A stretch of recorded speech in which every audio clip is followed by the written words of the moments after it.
Lunch. You are looking live. Live at lunch. Live at lunch with Ott and Hanny on 104.5 ESPN, Baton Rouge. What the hell's going on out here? Now, here's Jimmy Ott and Charles Hannegriff. For some reason or another, you sound a little taller on radio. Is it live? Is it live? Is it live? Is it live? From Mike Anderson Seafood, Wesley Ed Nicholson, welcome to the Tuesday edition of Live at Lunch 104.5 ESPN Baton Rouge. Charles Hannegriff, Jimmy Ott, and Jordan Kinchin's back in the studio. Max is on. Where's Max? Oh, he's on. We could call it on assignment for the rest of the week, sort of. It's a real job? Yeah. His real job, and he's going to a Cubs game, I guess. Does that count? He's lucky he's going during the day. On assignment? During the week. Yeah. Cubbies are rolling, man, with 6-7 in a row. Phillies are sliding. And good weather, right? He's supposed to have good weather this week? Oh, not last night. No. But it was cold everywhere last night. But, yeah, come Thursday it will be. Yeah. He's unseasonably warmer for him come Thursday. Yeah. So, it's he's downtown, staying downtown Chicago. Good train drops you off right in right field at Wrigley. It's one of the best setups around. Downtown Chicago is just He'll be great. Watching the draft with some of our friends from Bet Rivers. So Max is out for the rest of the week, but I'm sure we'll be hearing from him, especially when it comes to the golf stuff and things like that. Henry Hayes will do NBA with us in the next hour. We'll move first class, second class, no class to 11:30. Andy Isco is out this week on vacation, so we will adjust the schedule here just a little bit. Speaking of adjustments, if you didn't think things could get the news could get any worse for LSU baseball, it has significantly in the last 24 hours. First, last night on his radio show, Jay Johnson confirming that Cooper Moore, who has been out for the last month, is not going to return this season. They had him throwing on the side and had hoped he would return for LSU's series with Texas A&M. That didn't happen. He has a stress fracture on the tip of his elbow. It's going to require surgery. He's going to be out 4 to 5 months. It's not Tommy John, but it's an elbow surgery, and it's going to keep him out obviously for the rest of this year and well into the off season. The good news is that he will be able to retain a medical red shirt and come back next year as a junior. So he'll still be able to go through the draft process and things like that with a little bit of leverage. Moore made 6 starts for LSU this year, was 3-3, 3.38 ERA, and was a very consistent 5-inning guy for LSU. The transfer out of Kansas spent the first 6 weeks of the season in the Saturday hole. They were hoping to get him back. That's not going to happen. Worse, if it's possible, is the news coming in this morning that Jake Brown, LSU's leading home run and RBI man, will more than likely miss the rest of the season with a broken hamate bone in his hand. This is an injury we're very familiar with, going all the way back to Warren Morris and Seth Harris, and it's recurred over the years. It's a little small bone in your hand, and generally the recovery time on this is anywhere between 4 and 10 weeks. Well, on the low end, it's 4 weeks, and there's 4 weeks left in the regular season, so I'm not expecting to see Jake Brown again. Telling the Advocate, Johnson did, he said he actually hit a ball good down the left field line, and that's when I saw him kind of shake his hand. I was like, I'm hope that's not what I think it is, but it went through my mind. My guess is he'll have surgery quickly and do everything in his power to get healthy as fast as he can, but we are not going to jeopardize anything for him. He's not going to play unless he can play. And reading between the lines, it's pretty easy to shut the junior down. He's got a very high broken hamate bone. Yeah. He's going to be a high draft pick, and he's got a big future ahead of him in professional baseball. So they're not going to take any chances with him. So that puts LSU down 2 of their most reliable. Did the injury happen before his Friday night? The comments publicly? The comments publicly were this morning. No. They're talking about reflecting and, after the Friday night's game, Charlie, that everybody's talking about. I don't know what swing he's talking about when Brown hit the ball. I'm just wondering. I'm wondering if he had that on his mind when he was. No, he played in all 3 games. Oh, so, no. Okay, I'm no. guessing. Okay, that's what I'm. Okay. Yeah. So I don't know exactly what swing it was, but I wrote an article that's going to be published today on Tiger Bait about some of the guys that were in the program last year as freshmen that are hitting really well somewhere else this year. And Johnson said, "Look, we're going to make more of an emphasis on keeping our power guys that are in the program, guys that we think can develop into power guys." And Brown was the example that he used. He wasn't a monster power hitter his freshman year, but he clearly had that potential. And they're going to make more of an emphasis towards keeping those guys and not trying to import power. When you try to import power, as they did this year, sometimes it doesn't translate. It didn't translate for Zach York. It did not translate for Trent Carraway. It didn't translate. It did when you brought the kid in from NC State. It translated just fine when you brought Tommy White in. So,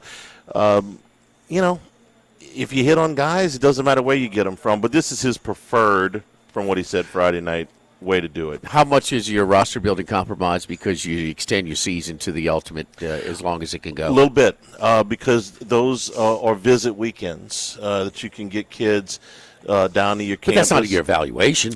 No, it's not. It's not. not. I think it hurts you in your ability to hands-on recruit and maybe get them on your campus during the College World Series. But no, it doesn't. It doesn't affect your evaluation, and it doesn't affect your resource allocation either. Where that's essentially what this comes down to is where do you want to put your money? Do you want to put your money in starting pitching in the transfer portal? Do you want to put your money in power hitting in the transfer portal? Do you want to put your money in retaining your roster? It depends. Of course it does. If there was one way to do it, that would be you want to put in your more talented players, no matter where they are. Go get the best players. Yeah, I appreciate him I think saying, he's being reactionary again. Well, I appreciate that he's saying Oh, power hitters. If you were a parent, would you appreciate it? He's throwing them under, bro. He's throwing them under with 4 series to go. Yeah. I mean, they're pros now. They're pros now. They're pros now. I don't think you see these I get it. I get it. But you just got finished begging these guys to come. Mm-hmm. And I mean, what I was surprised a little bit at the timing of what he said, but nothing he said was inaccurate. No. That's you can't speak the truth all the time. Yeah. When you're in a recruiting position. And how much of this? How much of the recruiting now? If that was Vitello doing that, this jerk, you don't even have to go that far. I saw Paul Maneri taken to task how many times for he threw the players under the bus. Well, you know what? A guy makes 3 errors and doesn't run out of play. I think he's ripe for criticism, but it's on you. Johnson doesn't really speak that candidly about his team. We haven't heard him do that very much. No, not at all. And of course, they've been very good for 2 of the last 3 years. Okay, but 2 years ago, similar season, they were struggling. It was a championship hangover type of position. And why we bring that up all the time? Because these kids, man, they're more popular with the girls. Everybody's patting them on the back. Everybody's telling them how great they are. Before they even put on an LSU jersey, they feel like they're good. I mean, you lose your grit. You lose your hunger, and some teams handle it, but they also lost Paul Skeens. It is real, yeah. but it is. No, it is. Okay, but where did you think their season was going to go the year after? Okay, where did you think their season was going this year? I thought it would be part of it, man. No, it is. It's part of it. There's no argument there. It's just hard to prove because it's an intangible. It's a subjective thing. But there's a lot of things that have gone wrong with this team. They thought that Case and Evans would be able to slide into the Friday night role seamlessly, and that didn't happen. They thought that William Schmidt would take the next step. He hasn't been bad, but he hasn't been. He's shown flashes. He's been better than he was a year ago, and I think next year he will be a dominant SEC pitcher. But for now, his SEC ERA is over 5, as is as is Case and Evans. Zach Cowan hasn't been as good as he was a year ago. Cooper Williams, who had a fantastic freshman year, hasn't been as good. And I can go down the list.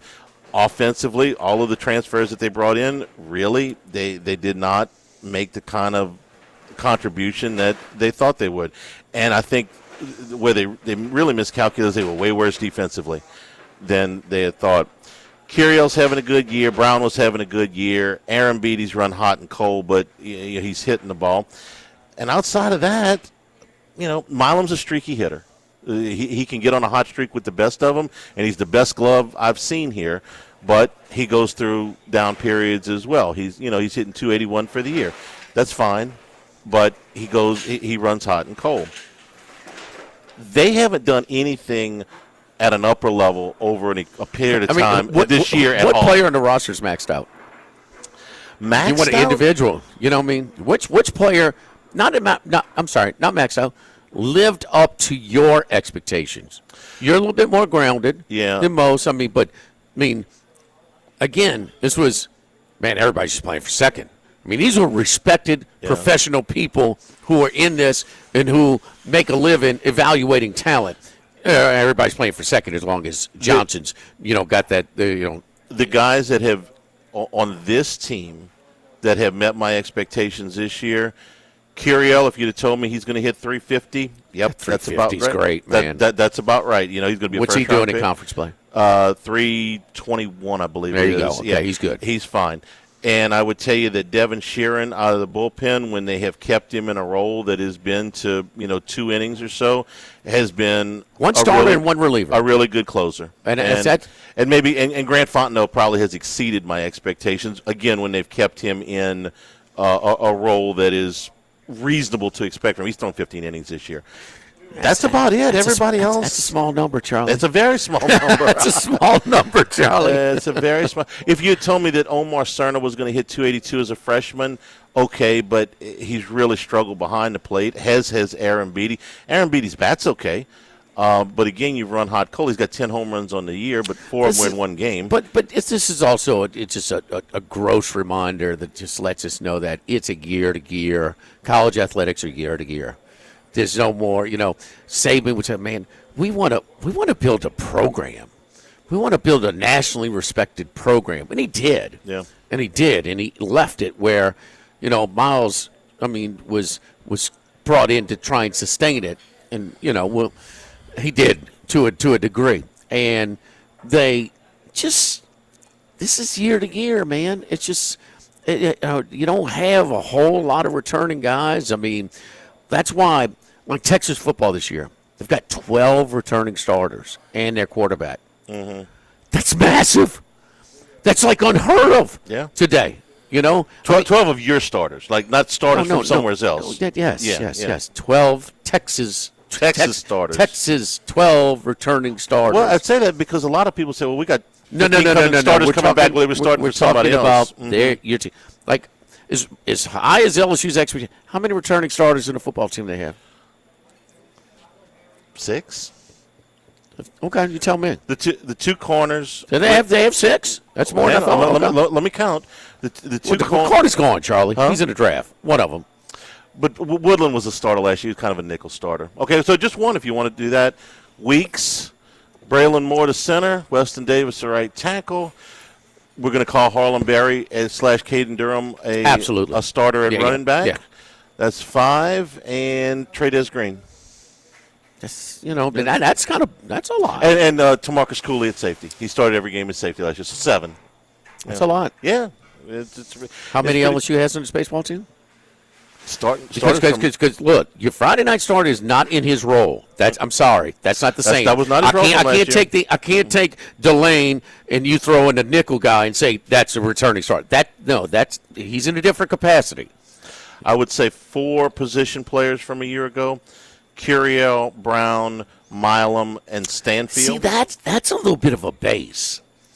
That was why they were. Yeah, so you missed on all your new guys. And the guys that, like Cowan and Evans, were so good last year. It's easy to forget that the first half of the year, Cade Anderson was really good, but Anthony Ianson had to kind of ramp up a little bit, really hit his stride about halfway through. Let me ask you this. If the shortstop doesn't have a brain fart for Arkansas and you get eliminated there, but you still had high expectations this year because they made a deep run, huh? Yeah. Okay. You caught so Cowan and Evans were really the backbone of the rotation of the bullpen, and they were so important to what LSU did in the first half of the season. In the second half of the season, Ianson kicked in and was phenomenal, and Anderson was good all year. This year, Cowan has kind of bounced around in his role, and Evans hasn't been as good in the Friday night role as he was in that hybrid role. It's funny how that works, man. You know, you're different. But I mean, pitching's pitching. You're on the hill. I mean, like, just you start the games. I mean, it's so funny how that some will affect them and some will not. Every guy that has pitched on Friday night that we've talked to over the years, Coogan and Thompson and Yarnell and there's so many of these guys. It's different on Friday night. The adrenaline is there. The other aces on the mound, so there's less margin for error. You're not used to the umpires yet. The fans are it's just different. It's just a little. You haven't seen the other teams line up yet. You pitch on Sunday. You've seen them twice, so you got a little bit of a feel. Well, those other teams, it feels different for them too. Of course, it's a tough deal for anybody that's making a big deal. Last year, A&M's a good example. Last year at this time, they'd had injuries. They'd had a prolonged slump. They were preseason number 1, and they were in danger of missing a tournament. Same place LSU is right now. They fired the coach. No. I know. They were gonna. I know. A calendar year later, they are a strong candidate to be a top 8 national seed. If the selections were today, A&M would be a national seed. Been 5 in a row against Texas and LSU. So in the conference play, if you're in second place in the SEC and you got a top 8 RPI, you're a national seed. It's like 8 games over 500. Yeah, they're 12 and 5 in the league. And they're the only reason they're not tied for first place. They lost a game. How many wins against Missouri? I don't think none. They played Missouri. Well, that's really high. That's an extra check. Well, I mean, I'm sorry. No, it does. They're at the. Was Missouri the only team not to make it to postseason play last year in the SEC? South Carolina. Carolina. Yeah, those two. There we go. Oh, and A&M didn't make it. There's 13 out of 16. Don't forget we're over here at Mike Anderson's, and Charlie, you made your reservations for Mother's Day. I hope you did. I haven't yet, but well, you shut out here. I'm too late. We're booked over here. So I mean, it's a big day for us over here. Obviously, it's a huge restaurant day, but we are booked. We're sorry, but that's how popular we are over here. But I mean, we are still doing boiled crawfish, and why I mentioned Mother's Day is probably that's going to be our cutoff. We don't know for sure.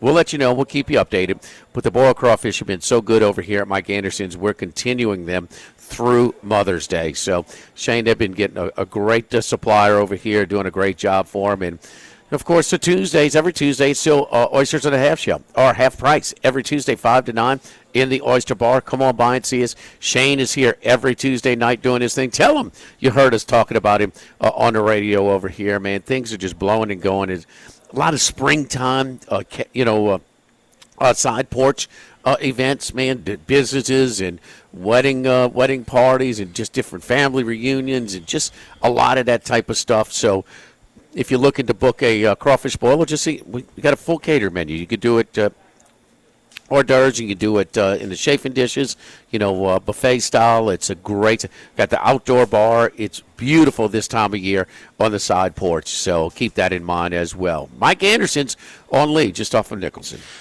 Missouri did lose 3 games to A&M. Just to clarify. Oh, Charlie! So come on. It's 9-5 outside of the Missouri series. Live at lunch from Mike Anderson's 104.5 ESPN Baton Rouge.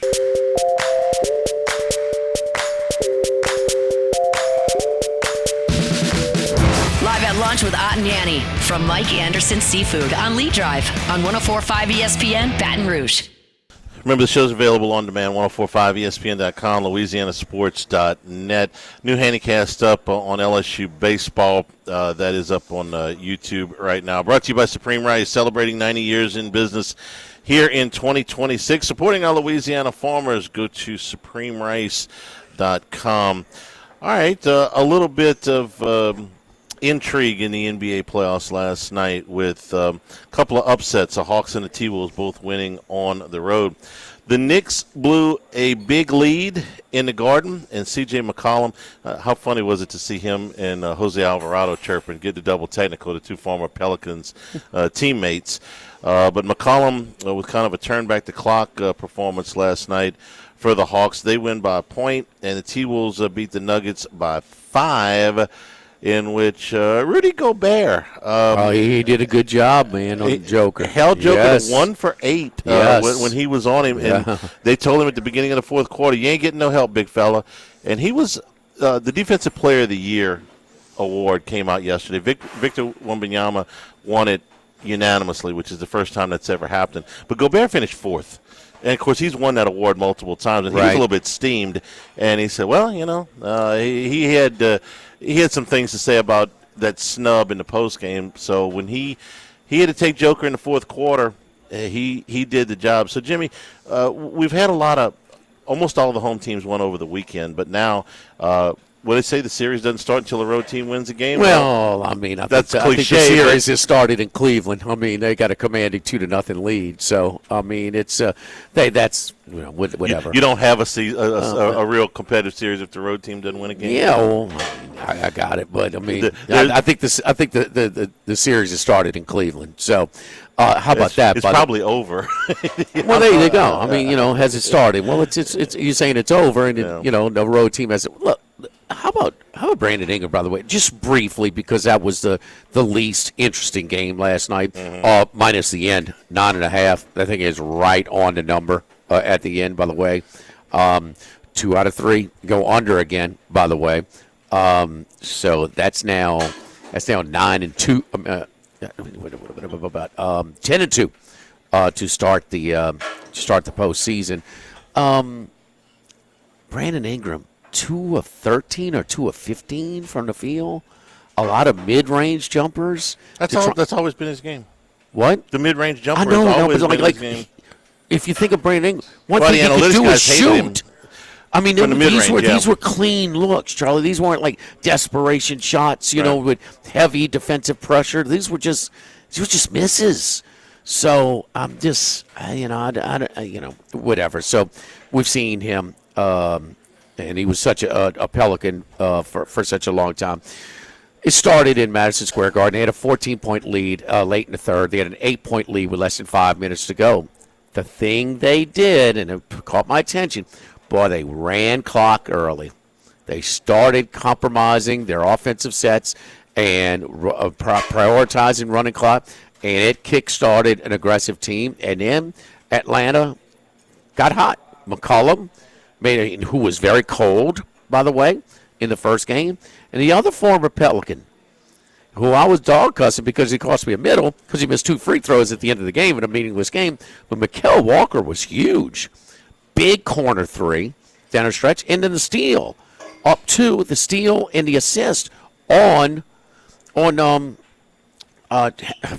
drawing a blank. The best player for the Knicks, Jalen Brunson. Yeah, Brunson. I mean, Brunson's got him. He's backing him down. He strips him, steal, run out for the dunk to put him up 4. Now down 4 with 10 seconds. How are they going to get the ball down 1? Think of the things that have to happen. Brunson hits a 3. They miss 2 free throws. They don't call timeout. Well, in college, you say, okay, I'll let them play it out because I don't want them to set up their defense. I trust my guards. I trust my guys who are going to have the ball in their hand. Okay, that's fine. In the NBA, you advance the ball. As soon as you get the rebound, you call a timeout. You advance the ball, and you set something up with 5 seconds. Brown, I think that's a mistake. It's arguable. I understand. Bridges didn't have a terrible shot, but he was ice cold, and you definitely – that's not getting the ball. I understand you don't want to set up their defense, but you also he's the last guy you wanted with the ball at that point. Brunson's got to have the ball in his hands. It's not an unmakeable shot, but he was falling away. He was cold. Yeah. He was. What did he finish? 3 for 10. 3 for 10, and he had some real No, that's not the shot you want. No, it's not the shot you wanted, but it's not a unmakeable shot, but it's just when you advance the ball, you call timeout.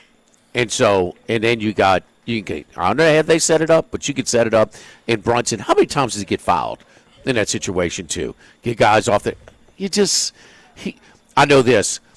Atlanta will take that, and say, okay, we'll take the ball with Bridges in his hands. Let him try and get one up instead of putting it Brunson. We can eliminate Brunson from this equation. We'll take it. Well, if you didn't like that end of the game sequence, you must have really hated what happened in Denver. But first of all, the start, Chalamet, his hands and his head in his hands. Timmy Chalamet, Jimmy Fallon, he was upset. All the spike. This is the regular season tournament champions, Charlie. How am I supposed to know they didn't hang a banner? There was no parade. I had the Knicks last night too. Come on, they just can't get out of their history, huh? Because they should still win this one, but Atlanta's going to be tough now at home. You know that. What is it about the Garden that brings out these monster performances from Nick killers? I'm not talking about Hall of Famers like Jordan and Reggie Miller. These individual performances against the Knicks over here. They asked C.J. McCollum, like, "Oh, you're the latest villain in Madison Square Garden." He's like, "I'm not a villain." The guy and I know because we were there, and what did all those Pelicans talk about? The administration, all those workers. Man, C.J., this guy is a class act. Ultimate professional. He brought some food. Man, I got a wife and 2 kids. I'm not a villain. Right, I just made some shots. Did he not say all the right things? Yes. And so you know what? He's made some big shots. He had that big shot at Denver, that Game 5 against Joker way back when. This was right after the pandemic. He won on the road. He hit the big one when him and Lillard were the two-headed monster there. On the road, he was unbelievable. He was off in Game 1. He's had some off nights for the Pelicans in the postseason. But, man, you pull for a guy like that. 100% of the people that work for the Pelicans talked about, they were blown away with how classy he was, man. The guy's played almost a full NBA season of playoff basketball in his career. We're talking about a vet here. When you played a whole full season of playoff games, but another class where a vet steps up in the postseason, not afraid, man, and he had some shaking. He was cooking, man. He was cooking. Looked like CJ in his prime. All right, if you didn't like that end of game sequence, you must have really hated what happened at the end of the T-Wolves and Nuggets. I loved it. Okay. And then you were – now I know what side you were on. Down 3, 11 seconds to go, and Jamal Murray takes a long contested 2. I can't imagine that. How much time? 11 seconds. If you're going to get a 2 there, okay. But how much on play clock? Play clock was off. Got you. So, no, that's bad. That's bad. The shot clock was off. It's a long 2. It's a contested 2. You're down 3, and it's a good. But they needed a couple because you got some lopsided matchups. I mean. How is Philly going to get one game against the Celtics? How is Phoenix going to get one game against OKC? How is Portland going to compete? I think they'll get one, but that's got 4-1 written all over it. That's non-competitive. What do you call it? You used to call it the gentleman's sweep. 4-1. Yeah, that's fine. Yeah. The gentleman's sweep. You give them that. They might win. They were competitive in Game 1. All of that, but these two, man, keep in mind. The Nuggets in Game 7 at home against the T-Wolves blew a 20-point fourth quarter lead. They've got some history where they have a tough. Yeah. And as far as this San Antonio Denver right-in quarterfinal, it's not necessarily so. And Edwards is playing so hard. He's got a knee injury. He has sat out for a while, but man, they got some guys, man. Julius Randle, Edwards. Naz Reid was splashing them from 30, man. They got that's a high level first round matchup, man. It really is. It's the best combined talent, not close. That series has the best. I don't know if Denver gets through. I know that Portland ain't going to beat San Antonio. I did watch that series. All right, TV. Night. Okay, TV. They want to put these games. You know what time the game ended? I was well sleeping by the time it's the game. That's why I had to ask you at the end. I go in and out, but I saw the highlights this morning, but no, I didn't. Past 1:30 Eastern Time, a.m. Nah, that's no good. You had a 6 o'clock game standalone, and then you had an NBC doubleheader, 7 and 9:30. Past 1:30. Can't see it, man. Can't see it. Don't forget our friends at Legacy Title. Chad Reynolds, Legacy Title for all of your real estate closings, 296-0060. Full-service title company servicing all of South Louisiana. Ashley Donald, Adrian Galata, Michael Platt, Mariana Haynes, Natalie and Bradford Smith. Buying, building, refinancing, nobody chooses but you. Choose Chad Reynolds at Legacy Title, 296-0060. Live at Mike Anderson's Live at Lunch, 104.5 ESPN Baton Rouge. Live at lunch, first class. I want a seat in first class where I was booked and ticketed over a month ago. Second class. No man should be subjected to the indignity of being labeled or treated like a second-class citizen. And no class. Like I become like school on Sunday. No class. I'll tell you what then. Why don't you call me sometime when you have no class? First class, second class, and no class. Brought to you by Supreme Rice. Buy local with Louisiana-based Supreme Rice since 1936. And return here at Mike Anderson Seafood, Wesley at Nicholson. All right, first class. I'm going to start off with Kaylin Chio. She had a 10 on the vault for LSU Gymnastics on Saturday, just short of the record for 10s in a season. For the year, she led the nation in scoring in the all-around, in the vault, and on the floor. 3 out of the 4 events, she was the best. So she is the favorite to win the Honda Award, which is basically the gymnastics Heisman. Even though she did not win the all-around at the national championships, the Faith Torres from Oklahoma did, Chio still had a historic-type season. And a 10 on the vault was the first 10 at the national championship finals meet since 2023. So she had a year that, for her dominance, that is probably as good as anything that we have seen. So she gets, and not to mention one of the most charming, delightful, happy, likable people when you see her do interviews and things like that. They all seem to love her. So she gets first class this week. And Jimmy, LSU tennis. We touched on this yesterday, but a big run for both the men and the women in the SEC championships, and they're going to be home for the postseason. Yeah, Taylor Fogelman's women came into the SEC tournament at Norman, Oklahoma. Up at OU, number 15, number 9 seed. So they had loftier expectations this year, but because some of the players will have to go off and play, pro tournaments, so you kind of share them. You want them to be part of your roster. They seem to be fully loaded for Norman. They beat they swept number 16 Missouri 4-0. They beat Tennessee, number 8 Tennessee 4-1. They beat number 4 Oklahoma, the host, at their place 4-3. They beat number 1 Georgia 4-1. And then came down to the last court in the Auburn, the championship. They lost 4-3 in a tiebreaker. They're projected to be number 9. They will host not this weekend, but next weekend. So that's Derby weekend, the first weekend of May. So we'll see exactly what their seating is. And the selection show will be Monday, April 27th, 4 p.m. But they're ready. They're ready, and they are dangerous. And so they will host if they get a little break. And maybe if they're the 9 and the 8 seed loses, they'll host a Super as well, because that's the case for the men. Danny Bryan's men's team, they had a bye. They were the 3 seed overall. Came in as number 5 overall in the SEC tournament in College Station at A&M.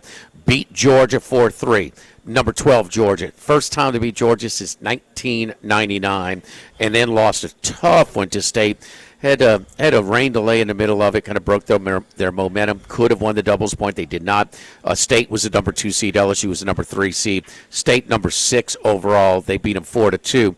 LSU's men is projected as the number 7 seed. So both are expected to host. I think the men will play on maybe Friday and Saturday, the women on Saturday and Sunday, but it'll be a full weekend of tennis, Derby weekend over at LSU. And I also want to throw in there, Charlie, too, last night was the Louisiana High School Athletic Association inductions, and kind of a cool angle that hits home to me. So Patrick Surtain, was a point guard on the the Cars. They went from junior high to senior high and were ineligible their first couple of years of participating. But the first year they were eligible, that was Patrick's senior year, they won football state championship. He was a quarterback. They won the state championship in basketball over Parkview Baptist in a wild game. I think it was an overtime game at the PMAC. Of course, he went on to Southern Miss. Curly Hallman did not offer him. He intercepts a pass in Curly's last game, I think. Last home game. To set up the game-winning field goals. So he and not only that, but Buddy Tevens recruited down in Huntley in Algiers and said, "This is the best guy I've ever had." Buddy said, "Well, we don't have a spot for him." Buddy Tevens came back the next year and says, "I want one just like you had last year." He said, "Get the hell out of here. We ain't got no more like that." I tried to tell you. Of course, he went on. He's a Hall of Fame finalist. Of course, his son is outstanding. Grew up in the projects where his assistant basketball coach, Bill Robinson, my dad's assistant basketball coach, Bill Robinson, drove him over to now, look, my dad coached Alcide Surtain. Alcide Surtain was his older brother who went on to be a quarterback at Alabama State.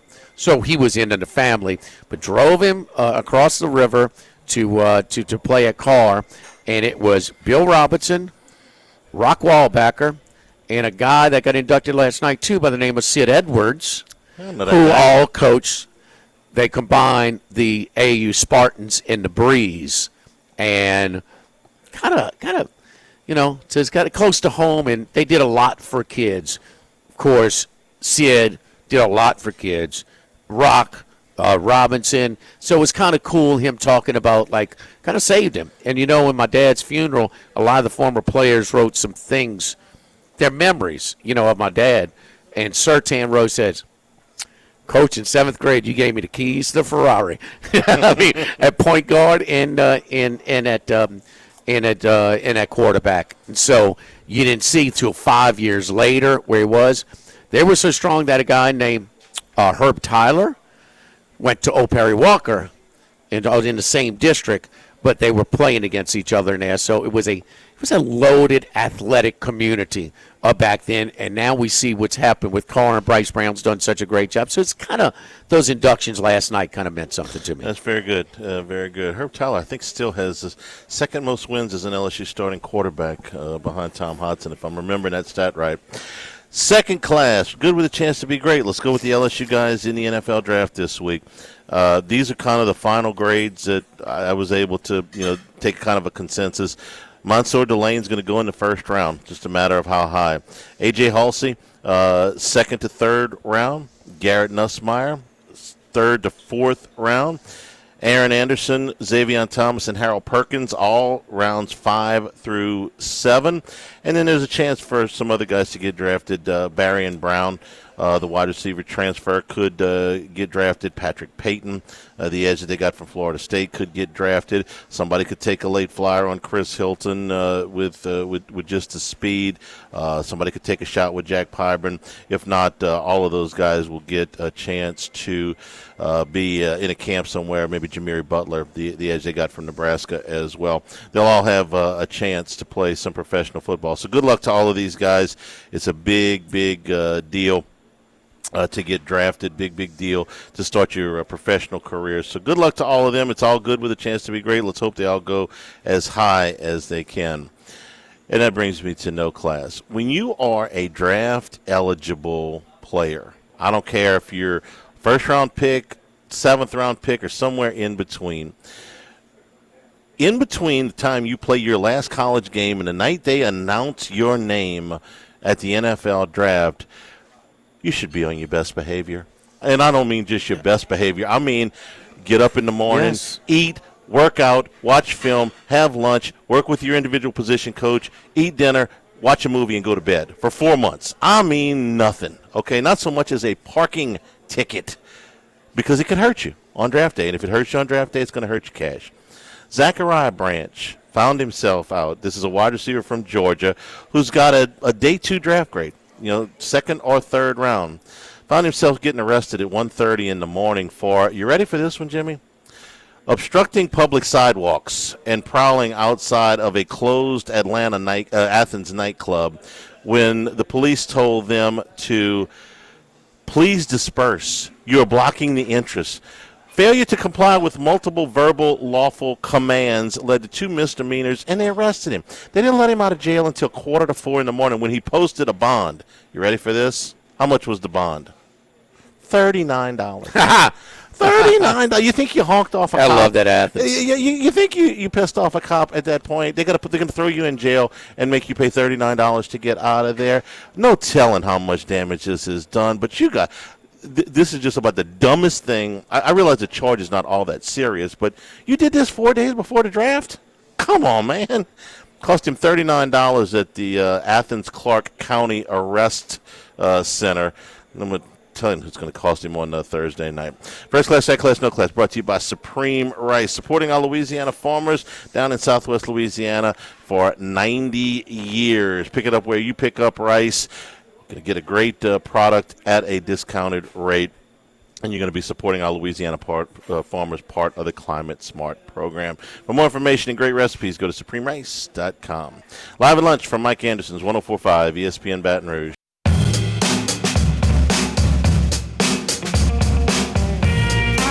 Live at lunch with Ott and Yanni from Mike Anderson Seafood on Lee Drive on 104.5 ESPN Baton Rouge. I don't really pay a whole lot of attention to NBA coaching moves in the offseason unless it involves a local team. But when it's Billy Donovan, it does catch your attention. Stepping down after 6 seasons today as head coach of the Bulls. And this is a true resignation. Jerry Reinsdorf, the longtime owner of the Bulls, said, we wanted Billy to continue as our head coach. In fact, when they brought in additional management in the last month for interviews, they said, hey, listen, keeping Billy Donovan or being in line with Billy Donovan is one of the prerequisites here. But more interesting to me, Jimmy, is that Billy Donovan was coveted by North Carolina. And if he was planning, I don't imagine Billy Donovan made up his mind yesterday. This had to be something that he was at least thinking about, right? 3 weeks ago when North Carolina filled this position. Yeah. I guess that means he didn't want the job. Maybe he just doesn't want to coach. I gotta believe that he could have stayed with the Bulls. He could have gone to North Carolina, and he chose neither. That's the only interesting part to me. Am I wrong here? Did he not know he was getting fired? He didn't get fired. Oh, he resigned. Jerry Reinsdorf said we wanted to keep him. He resigned voluntarily. He wasn't forced. He needs a break. He's only 60 years old. He needs a break, and he feels that if he can get like North Carolina job, he can get Kentucky offer next year.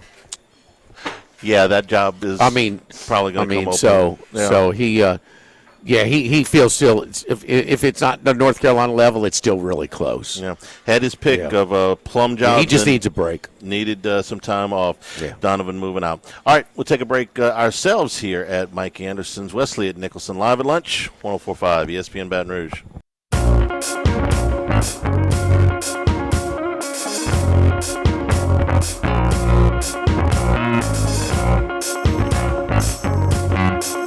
Live at lunch with Ott and Yanni from Mike Anderson Seafood on Lee Drive on 104.5 ESPN Baton Rouge.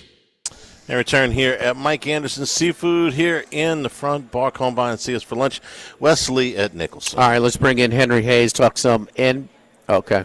All right, remind everybody over here at Mike Anderson's again that crawfish season is still going. Crawfish season is still going probably through Mother's Day. If you waited too long for Mother's Day reservations, we apologize. We are fully committed, Charlie.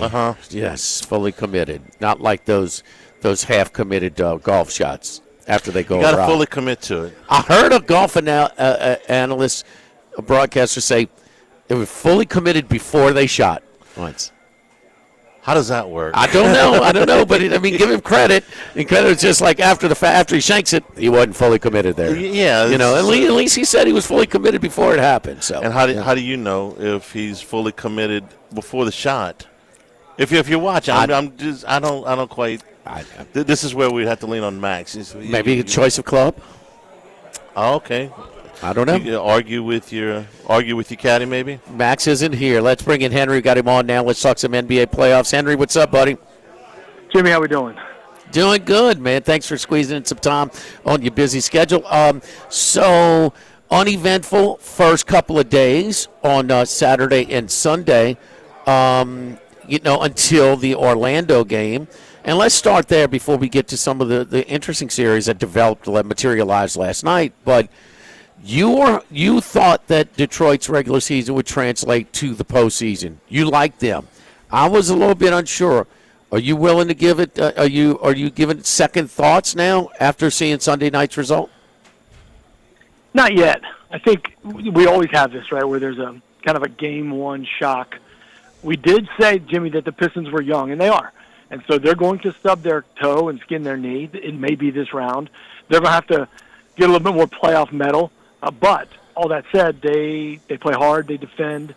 I think they'll get the rhythms of playoff basketball because it's different than regular season basketball. So I'd say, no, it's not time to hit the panic button just yet with that team. Not panic, but warning signs, because I saw Henry, they never led. It was, and look, that place has been a rocket. We criticized the load management and the coasting and things like that, and we criticized a lot. They were so hungry to be good, and we've seen this a little bit with Houston, who emphasized a little bit too much in the regular season. We go back to the best regular season ever with Golden State. They didn't win it that year. So the part of the load management was started by teams that knew the recipe to have success in the postseason. That was Popovich's Spurs. But I'm just a little bit first 1-8 matchup ever in the first game that the home team never led.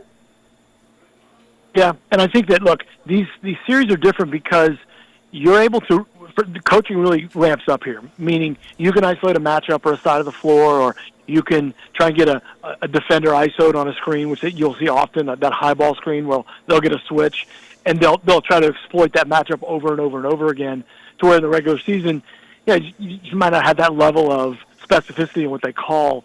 I think shortening the benches on both sides happens, and like I said, I think on last week on your show, look, every possession matters, and you're seeing that, right? They're going all out. And so it's a little bit of an adjustment, and I think Detroit is still talented enough, and I think they're going to have a return of serve. And again, I don't think, despite the fact that they never led, I think they took a black eye, but they'll be back. Yeah. Is it an exhale spot here for Orlando? Last time we talked, they're ready to fire the coach. They looked bad in the first play-in game on the road. Then they come back as an underdog and blow out Charlotte, who was sort of a fashionable pick to try to be. Rarely do we see in that play-in game where the road team is a 3.5-point favorite, and they got blasted, and then they won this one here. They've got some pieces, been kind of an underachiever with Boncaro and Wagner and Suggs. Are they dangerous right now, too, from their perspective? Well, they're playing with house money, that's for sure. But look, it's not like they have a lot of playoff experience either on that team in terms of winning of material. It's funny, they were ready to run Powell out of Orlando recently, and so look, the wind's blowing. You got to stay consistent with what you do. I will say the three you mentioned, the thing they have in common, Jimmy, physical, big for their positions, a lot of switchability on defense, and like I said, they're playing with house money. But that's a dangerous thing too. So I think the best team tends to win series. And again, my money's still on the Pistons. For the people who the younger folks who have stayed up till past 12:30 our time, 1:30 a.m. Eastern time last night. But there's the most talent on the court in the first round in this one, Timberwolves and Nuggets. There's a history involved. Keep in mind the Nuggets. We were ready for that. Was it Nuggets OKC? Was it supposed to be, was that last year or the year before, where they won Game 7, down 20 in the fourth quarter at Denver? It was 2 years ago. 2 years ago, okay. Yeah, right.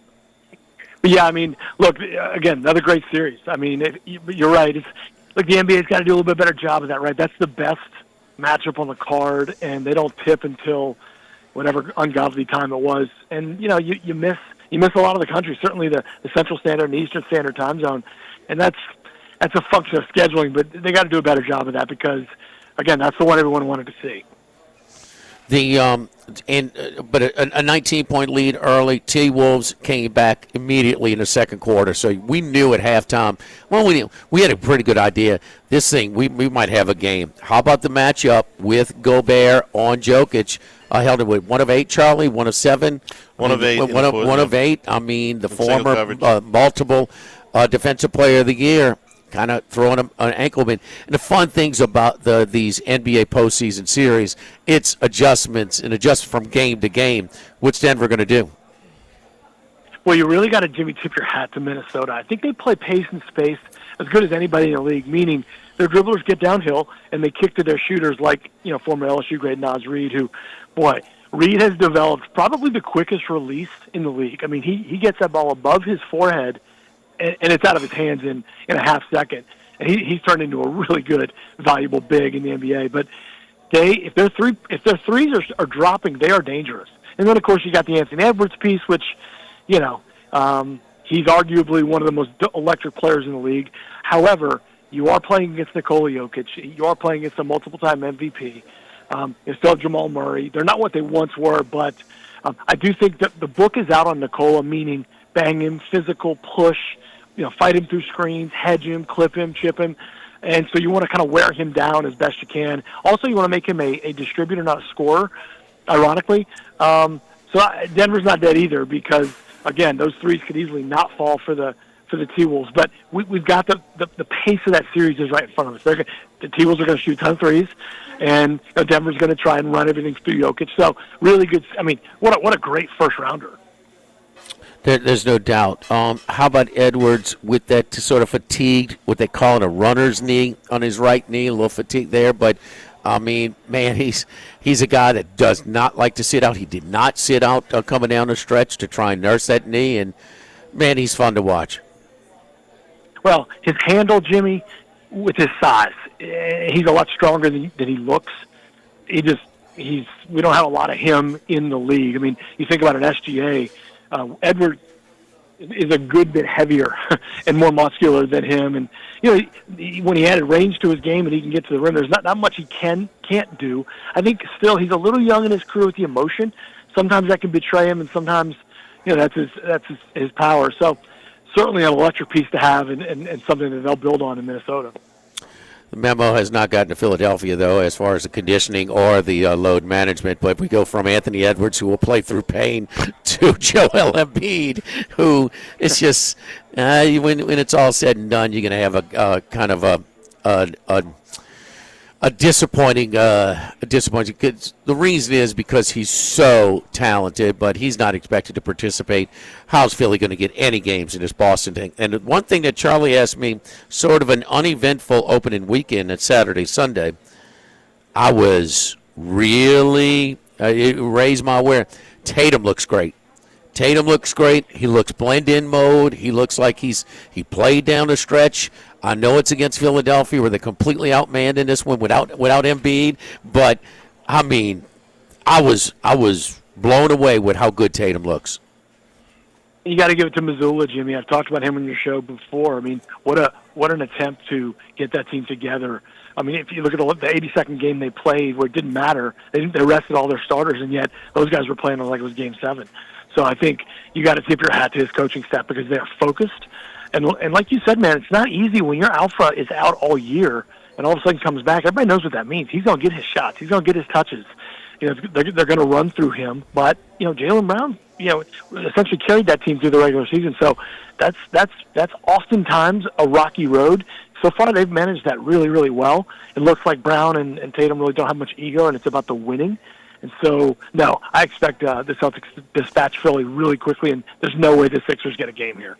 When you have a void of so many touches and so many, I mean, they did develop some pieces, and Brown took over. Are they more dangerous than what they were last year? I think so because the bench, Jimmy, with Tatum being out, they had to have guys that stepped up, including Jaylen Brown, and he more than did that. I mean, he's top 5 in the league, and so they're deeper. Now we'll see if Missoula shrinks that bench. I am interested to see that. But look, and they've been through it before. They're battle tested, so they're going to be a very tough out. Including, Celtics OKC sounds pretty good if we get there. But obviously, a lot of ball to be played. But they are focused. They're veteran.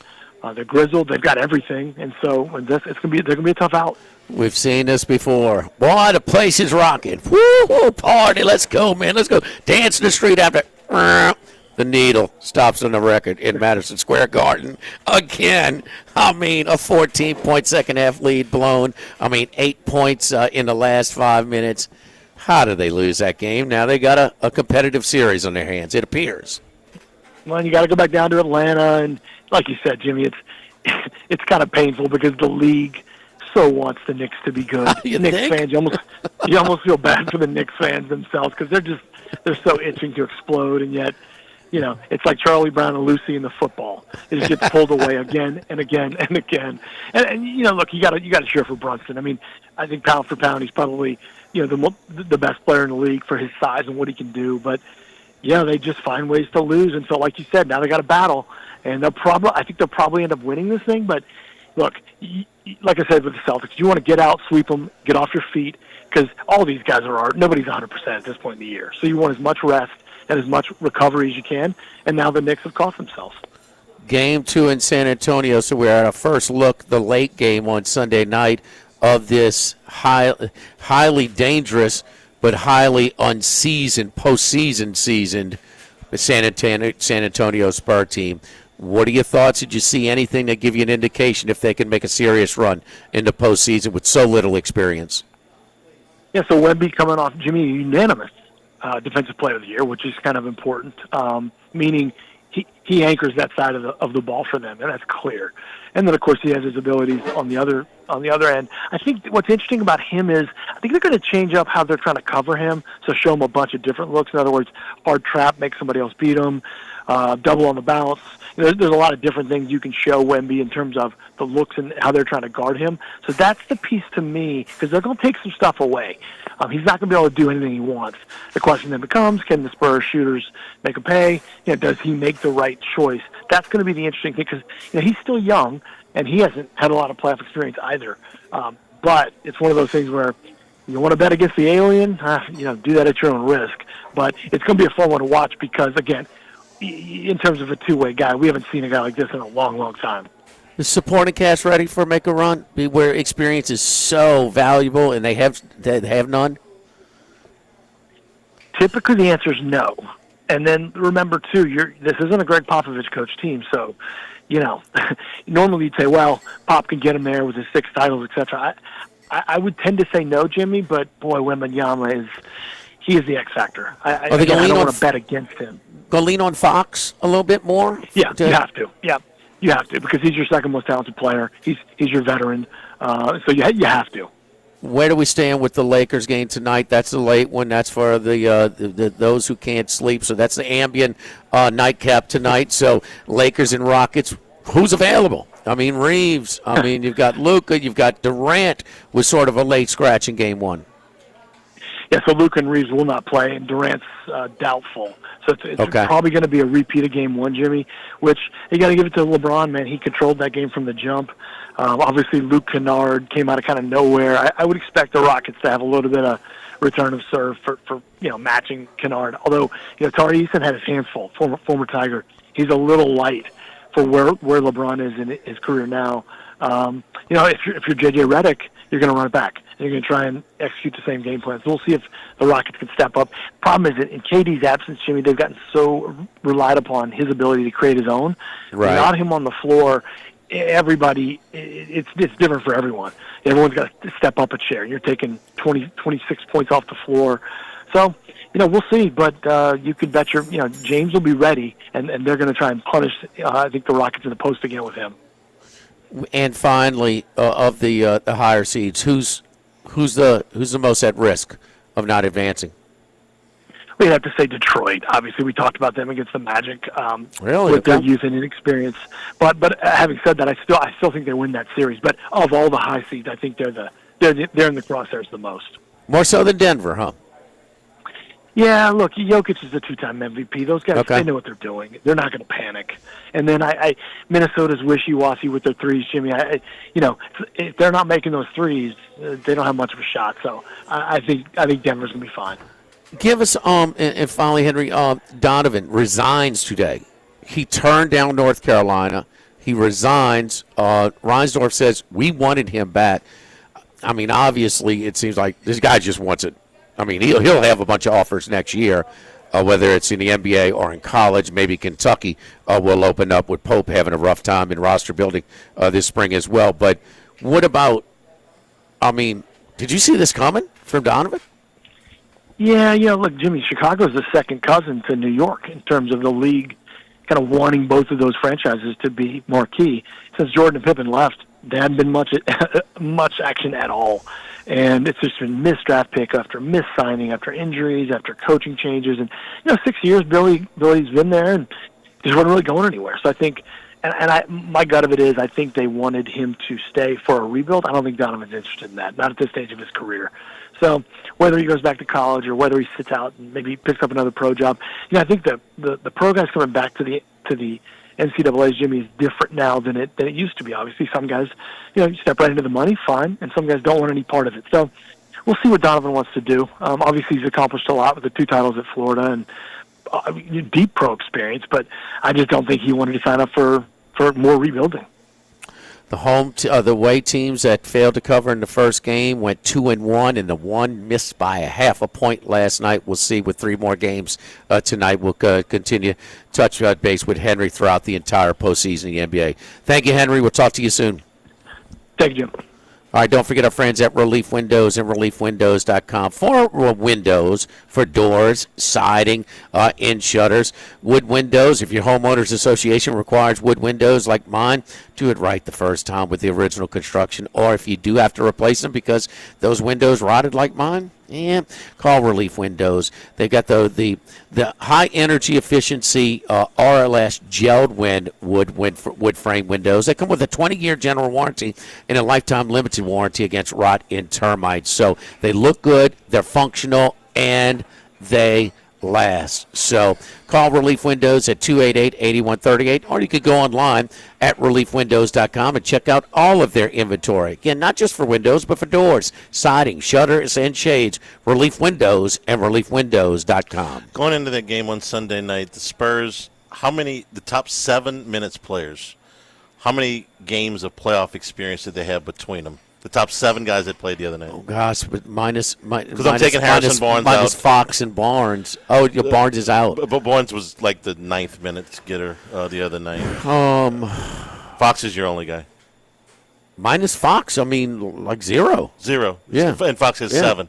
So the entire roster of guys that played, Barnes and Olenek played a little bit. Fox had 7. He had 7 games with the Kings when he was with the Kings. That's it? 7. Yeah. I looked it up. I wanted to see how much it was. Okay, those 2 series against Golden State and the other one, it feels like he had a little bit more. He was really good now. He went in that series. No, he was. It was 7. Because they won 1. It was 7 games. He averaged 27 points a game in that series. They don't rely on him as much as those teams, so he's a nice piece. So, that's about for a favorite 0. That's about as little playoff experience as you'll ever see. Yep. Live at lunch here at Mike Anderson's 104.5 ESPN Baton Rouge.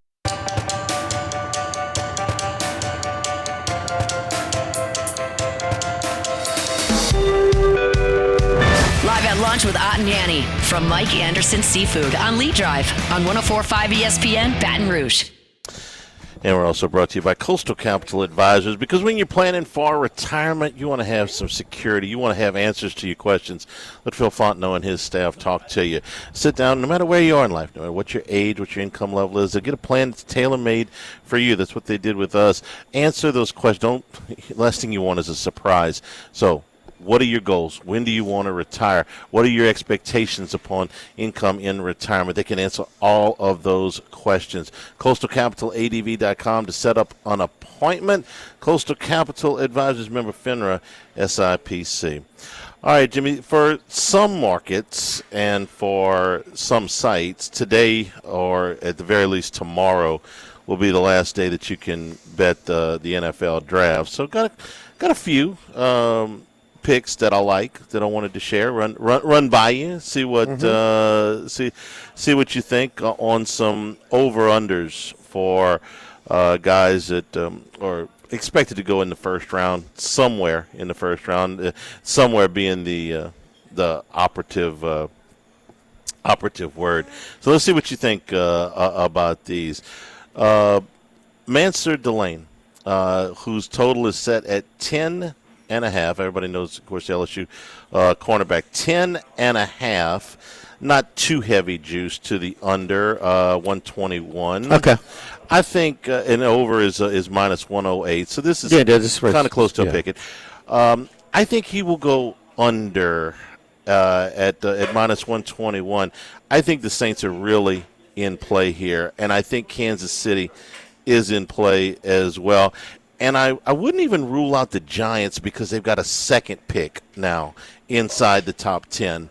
I don't think they would take him with the 5th selection, but if they got him, or if they got, say, Sonny Styles, the linebacker from Ohio State, with the 5th pick, I could see him coming back with a defensive back at number 10. So I think I got 3 real good shots at this. I'm gonna take Delane under 10.5. I know they need help on defense a lot, but I just think that the Giants are they're gonna try and. They're my third choice. They think they got their guy in Dart. Yeah. Okay, and so they need to protect him and give him weapons. Scatterboo with the history of undetected concussions, it's thrown a monkey wrench into things, and so do you give the LSU receiver a little bit of help right there. Yeah. So and protection is sorely needed for Jackson Dart. So I don't. They might use one of those. They're not using both of those on defense. I'll be shocked. Well, they're my third choice. Okay. If I had to pick 3 spots for Delane to go, it would be 8, 9, 10. Saints, Chiefs, and the Giants. I agree with you. I think it's less likely that they would take him, but I think there's a real good chance he could go to one of those two with the 8th or 9th pick. So we'll take Delane minus the 121. The second one, I'm going with Washington receiver Denzel Boston, whose total is 27.5. If you're looking for a receiver that was a number 1 guy that has great speed and has probably the biggest frame speed combination at 6'4", 210 pounds, did not drop a ball. I think he had 1 drop in 25 in 2025 altogether. I just think he's going to go a lot earlier than what they are projecting him at 27.5. So we're laying a little bit of juice here at 130. But the rest of the receivers, they come with some question marks. Cornell Tate's going to be the first one off the board, no question there. But he's never been a number 1 receiver. If you're looking at Lemon from USC, he's got to play in the slot. Look, Jackson Smith and Jigba played almost exclusively in the slot. It's not it's not something that it's going to disqualify you, but he's probably just a slot guy. And then Jordan Tyson from Arizona State has had multiple injuries. If you're looking for a guy in the first round, and not in the top 10, but in the top 27, yeah, I'm going to take a shot with a guy with a size-speed combination that never drops a ball. So Bet Rivers has 27.5. DraftKings has 26.5. The biggest movement that I've seen is involving Tyson.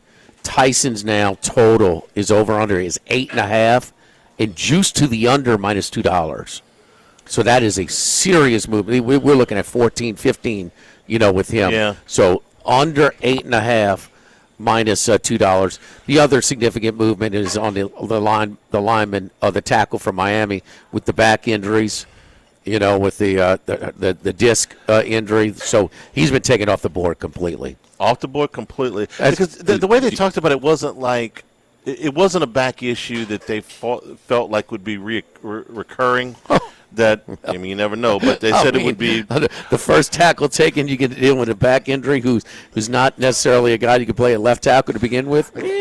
I think it's a little concerning. I guess you don't say any back injury is minor. This Tyson move is that under 8.5 minus $2.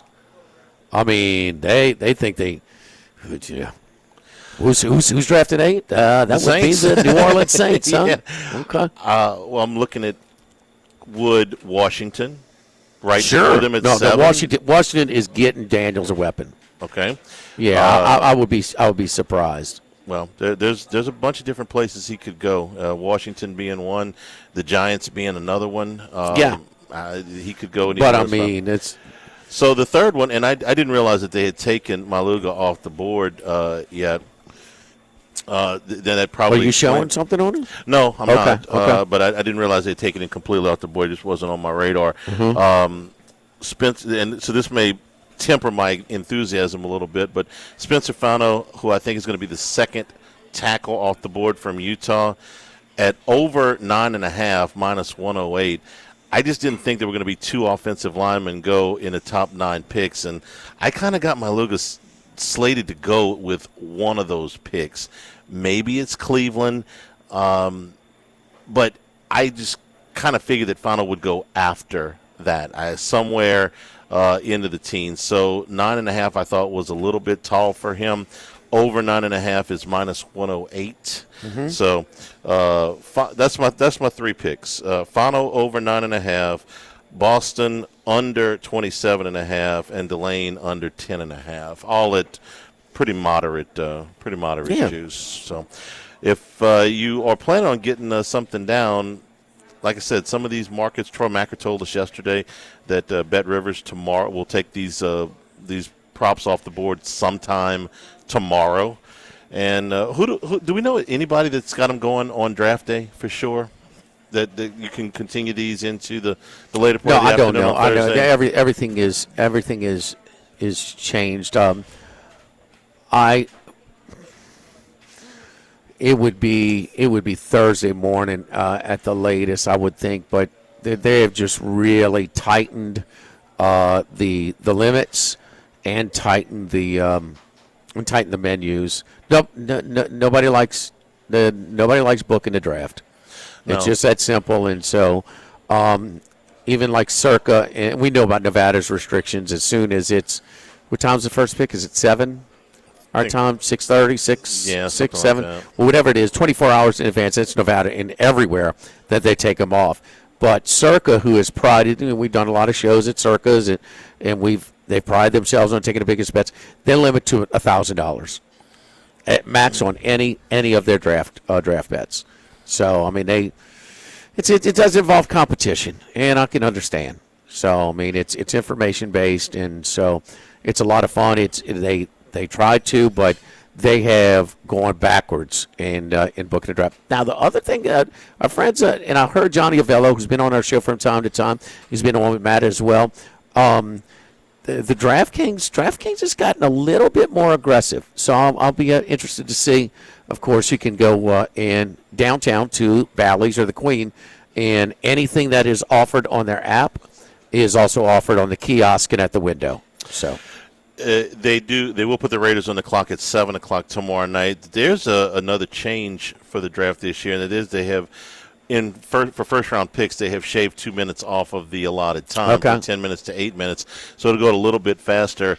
And it's always been the morning of the draft. People start putting the framework in for potential trades. Hey, if this falls this way, we would be interested in moving this pick or whatever. I wonder if it may expedite it a little bit more, maybe a little bit more discussion. You got a little bit less time to make your picks. Don't forget our friends at K&M Automotive on Segan Lane, 8445 Segan Lane. My buddy Jason Payne going to give you an honest deal. He's got a lot of repeat business. He's busy. So if you come in and they're too busy to look at your vehicle at that exact time, a lot of times they can fit you in. But if not, he'll reschedule you for a more convenient time for both you and for them. So don't want to waste your time just waiting around. But you're going to get an honest deal. That's all we want. You've heard the horror stories about getting upcharged for unnecessary work. Because we're not trained mechanics. That engine light comes on, bring it over to K&M Automotive. It's the only place I take my vehicle, 7:30 a.m. to 4 p.m., Monday through Friday. 8445 Segan Lane, just off of Perkins, across Segan from Ambrosia Bakery. Live at Mike Anderson's Live at Lunch, 104.5 ESPN Baton Rouge.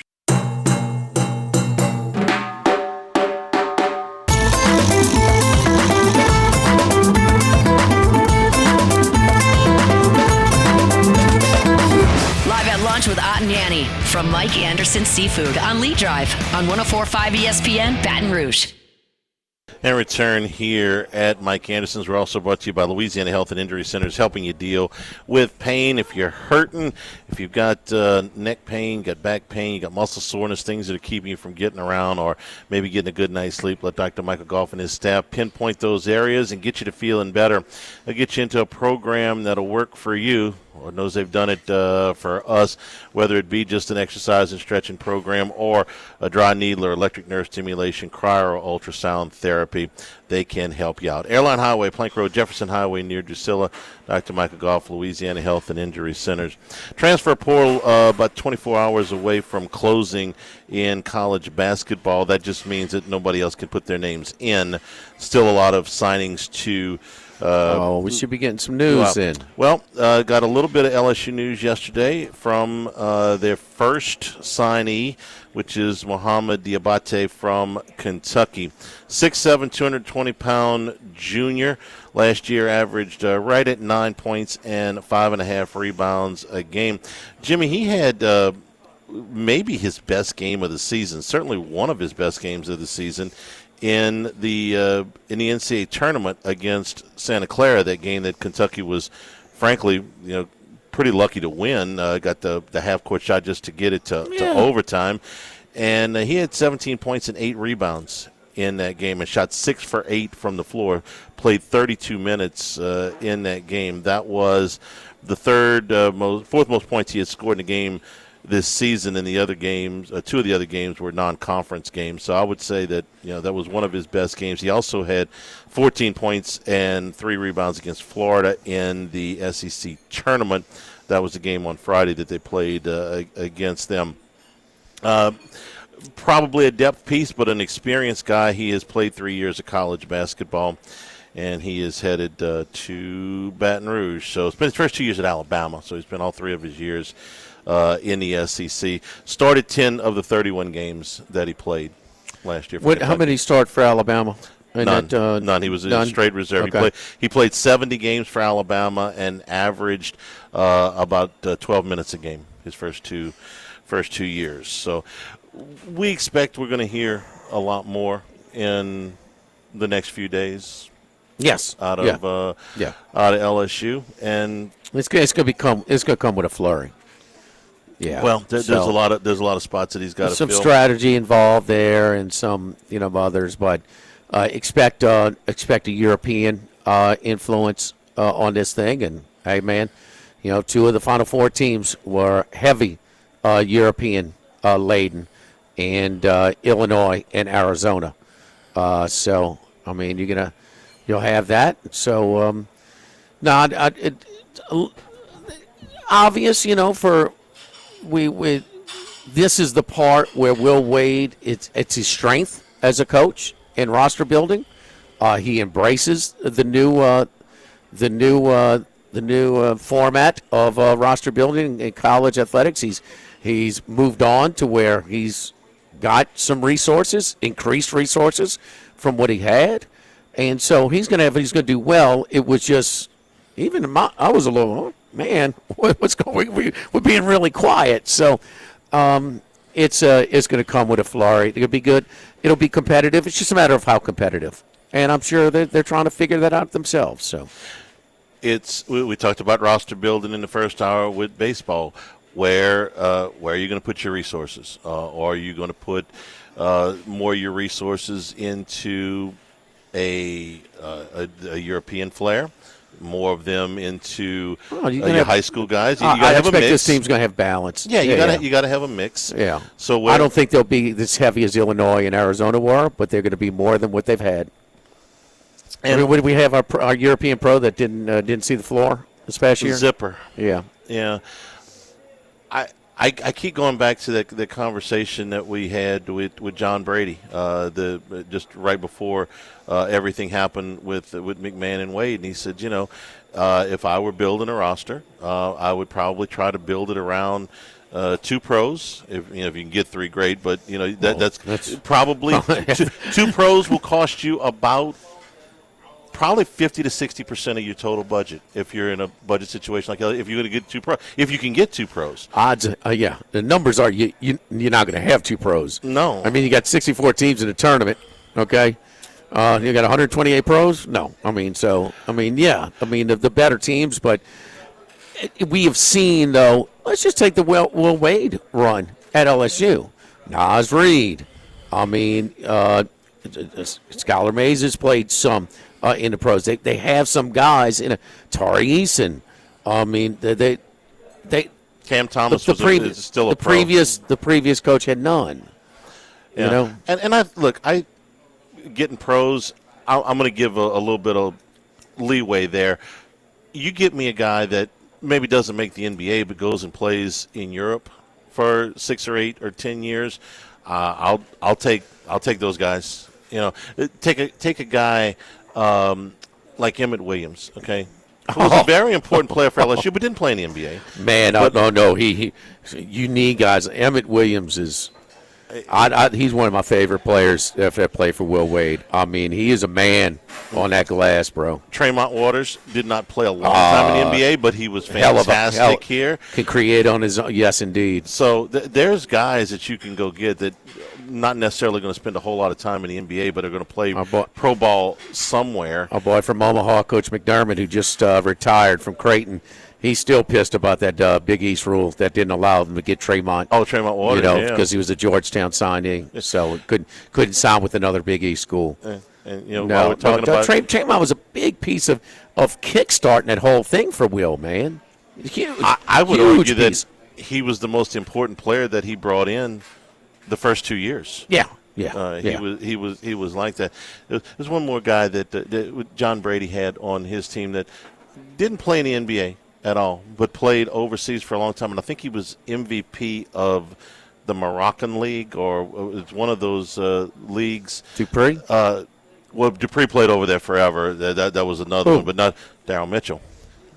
It was an excellent shooter and went over there and had an excellent career. That's another guy who was very important to what they did, but didn't necessarily play in the NBA. So. Good thing he hit that last shot against A&M. That was very important. He wasn't lighting it up before then, but I watched that game in Lexington, Kentucky. We were doing the baseball series. The Kentucky fans were very happy, amazingly. They didn't like A&M for whatever reason. I watched it in a Kentucky, kind of like one of their. Was that before or after they had Gillespie and he flamed out?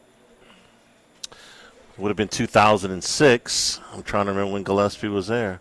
But it was after. It was before. Before. Okay. Yeah, I don't know. Maybe they was Gillespie that coach? Why were they? They wanted him out so they go get their coach. All I know is I was in a bar full of Kentucky Blue, and they were real happy that LSU hit that shot, which I found I found it strange. I'm like, maybe it's the SEC thing. I don't know. They were happy that day. Oh, so, I think they might have just been pulling for the SEC. Oh, they could have been drunk. Who knows? Well, they were. Yeah. Like bourbon. They believe in their basketball up there. Don't forget over here at Mike Anderson's tonight. It's 5 to 9 p.m. and every Tuesday night. It's Oysters on the Half Shell. My boy Shane behind the bar does a great job. He kind of performs over here, man. He turns up the music over here. They have a good time. They'll have the games on the TV if you want to watch. He's serving up their char grilling oysters as well. And We're going to be doing boiled crawfish at least through Mother's Day. So it's been very, very popular over here at Mike Anderson's. We serve them for dinner Monday through Thursday, and then all day Friday, Saturday, and Sunday. At least through Mother's Day in May, we'll be doing boiled crawfish over here at Mike Anderson's. Live at Mike Anderson's, live at lunch, 104.5 ESPN Baton Rouge.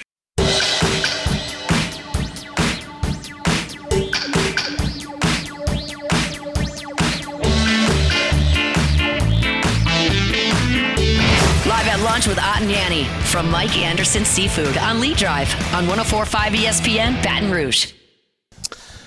Everybody doing some form of their pre-draft press conferences, media availability this week. One of the ones that's drawing the most attention is New England. Mike Vrabel, you got a lot of explaining to do, said that he had some difficult conversations with people he cares about, I would imagine. The photograph, if I had to give any marital advice, Jimmy, I would tell you, don't get photographed with a woman that's not your wife holding hands. Probably not a real good idea. No. The Rossini resignation was kind of telling. If you read it, like, come on, man. Well, why are you resigning? Well, when you know what the most telling part for me was, and I would have, with a little bit of backup evidence, I would have maybe bought that they just crossed paths there, but apparently her employer said, well, give us the itinerary, you being at the hotel. Who were you traveling with? What were their names? You on a girls' trip with a bunch of girls? Did y'all take pictures? And she couldn't provide any of that. So that makes it look a little, her story appear a little bit shaky, wouldn't you say? If you want a girls' trip, you just ran into this guy at random. Okay. Yeah. Anyway, the Patriots. But I will tell you this: Adam Schefter's reporting that this Patriots for A.J. Brown deal is pretty much done. They just can't execute it until after June 1st because of the salary cap. I told you that 2 or 3 weeks ago, Charlie. I mean, this is the worst secret around. I mean, they that's clearly what started her problems with him because the Philly fans were all over her because she was. It was like you're pushing this trade of A.J. Brown to the Patriots. Well, I mean, because of your relationship. That doesn't matter her role or not. I mean, it's obvious they were going to get him. I mean, they worked out every receiver they could. Okay, and they free up so much money. It makes all the sense in the world. And they got a general manager kind of does smart things. And Philly's bringing in wide receivers. All right, we're at Roca tomorrow. Thanks, and stay tuned for Hunt.